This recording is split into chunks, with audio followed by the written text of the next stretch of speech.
Hello everyone. आज चाहिँ म धेरै दिन पछाडि जयगाउँ जाने काम परेको थियो। सानो काम लिएर जयगाउँ जाँदैछु अटोमा। र आज धेरै दिन पछाडि जयगाउँको रोड पहिलाभन्दा धेरै के भन्नु अलिक मर्मती गरेको रहेछ देख्यौँ है। उतापट्टि राइट ह्यान्ड साइडमा पनि अझै डोजरले काम गर्दै गरेको पनि देखियो। यतापट्टि चाहिँ निकै राम्रो बनाएको रहेछ। अहिले चाहिँ आरामले पहिलाभन्दा धेरै सुविधा भएको रहेछ। कहाँसम्म बनिएको छ त्यो चाहिँ हेर्दै जानु होला। यो चाहिँ हो अहिले बस स्ट्यान्डको छेउछाउ। बस स्ट्यान्ड छेउछाउ चाहिँ यतिको मर्मत भएको रहेछ। रोड हेर्न सक्नुहुन्छ, गाडीहरू आरामले पास भइरहेको छ। हेर्नुहोस् है,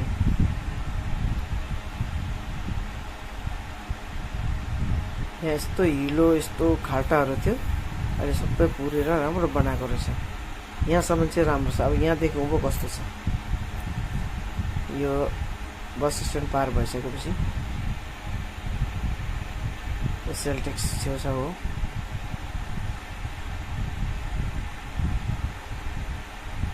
झन्डै हिर्कायो गाडीले। हेर्नुहोस् त, यस्तो स्पिड आउँछ। फेरि रोड राम्रो बनिनु पनि यही असुविधा, झन्डै हिर्कायो अटोलाई।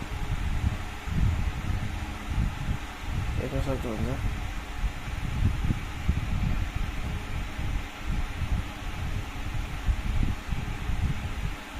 आरामले जान सकिन्छ। अहिले अब माथि गुम्बा रोड छेउछाउ आइपुगेको छ। यहाँ पनि हल्का फुल्का मर्मती गरेको रहेछ। यो चाहिँ सुपर मार्केट।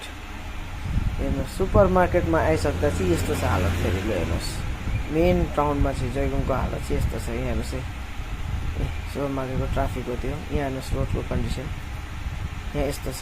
यहाँ अगाडि देख्नुहुन्छ फोहोर मैला। हेर्नुहोस् वहाँ गाई गोरु त्यत्तिकै छ है।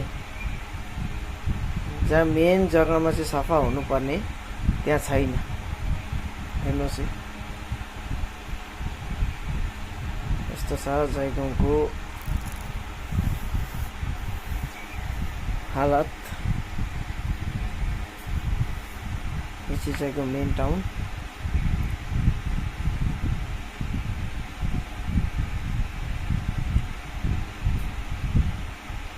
योभन्दा अगाडि चाहिँ अब भुटान गेट अलिकति हेर्न सक्नुहुन्छ।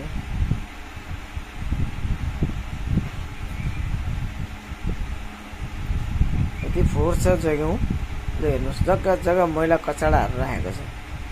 ल हेर्नुहोस्। Thank you.